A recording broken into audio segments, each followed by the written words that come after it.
La fonction recirculation des gaz d'échappement, ou EGR, permet de réduire la teneur en oxyde d'azote des gaz d'échappement. Cette fonction utilise les éléments suivants: le capteur de température d'eau, le capteur volant-moteur, le capteur de position de la pédale d'accélérateur, la vanne de recirculation des gaz d'échappement et le capteur de position de la vanne de recirculation des gaz d'échappement. Les oxydes d'azote présents dans les gaz d'échappement sont dus à une température de combustion élevée. La vanne EGR est pilotée par un courant pulsé modulé RCO. En envoyant des gaz d'échappement qui ont déjà brûlé à l'admission, la quantité d'oxygène qui participe à la combustion diminue.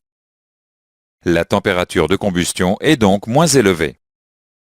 La vanne EGR peut se présenter sous les formes suivantes: une soupape actionnée par un électroaimant ou un volet actionné par un moteur électrique.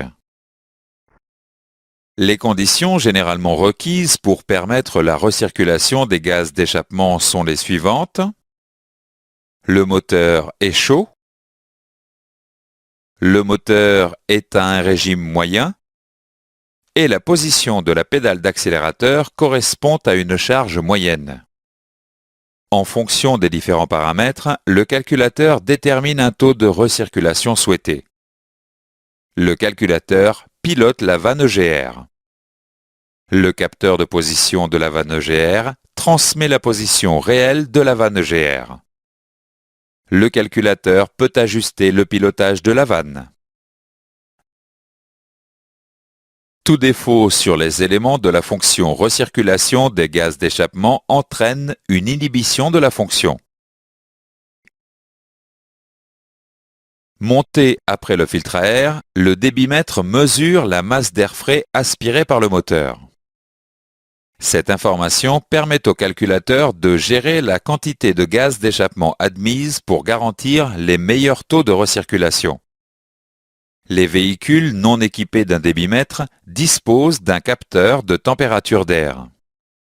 Cette information, associée à la pression de suralimentation, permet au calculateur de calculer la masse d'air aspirée.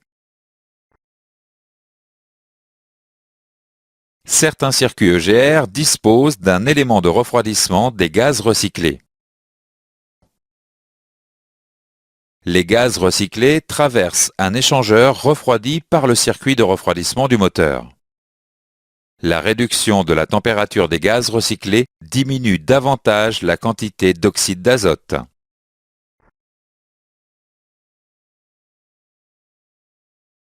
Certains systèmes utilisent un volet bypass. Selon les conditions de température, ce volet oriente les gaz recyclés à travers le refroidisseur ou directement à l'admission. Durant la montée en température du moteur, les gaz recyclés ne sont pas refroidis. En effet, la température élevée des gaz recyclés accélère la montée en température du moteur.